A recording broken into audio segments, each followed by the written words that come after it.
20,000 கேடர்ஸே இருக்காங்க அப்படின்னா அந்த 20,000 கேடர்ஸ் அவங்க வீட்டுல ஒரு 3,000னா 60,000 ஓட்டு ஆக்சுவலா வந்து அவங்களுக்கு வந்து இதுல இருந்தே வந்துருது. அந்த கேடர்ஸ் மூலமே வந்துருது. அதுவே பெரிய விஷயம்.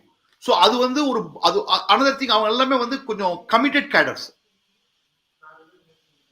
விஜயகாந்த் அவர்கள் வந்து பற்று, வெறி, பாசம். ஆமா, அந்த அந்த கமிட்டட் கேடர்ஸ், அந்த கமிட்டட் கேடர்ஸ் வந்து எப்படி யாரை வந்து எந்த பூத்ல இருந்து கொண்டு வரணும், பூத்துக்கு கொண்டு வரணும், ஓட்டிங் நடக்கணும், எல்லாமே அவங்க பண்ணுவாங்க. So it be very good addition. அதனால தான் சொல்றேன், DMDK will be very good addition. Rajya Sabha seat confirm ஆயிடுச்சு. எடப்பாடி வந்து ராஜ்யசபா சீட் கன்ஃபார்ம் பண்ணிட்டாரு. ஓகே, சோ அதுதான் வந்து அவருக்கு வந்து ஒரு சிக்னிபிகண்டா இருக்கும். அதே சமயத்துல இன்ஃபேக்ட் விஜய்க்கு ஒரு புத்துணர்ச்சி கிடைக்கணும்னா தேமுதிக அவங்க போய் சேர்ந்தாங்கன்னா கூட அவங்களுக்கும் அங்கேயும் அடிஷன் இருக்கும்.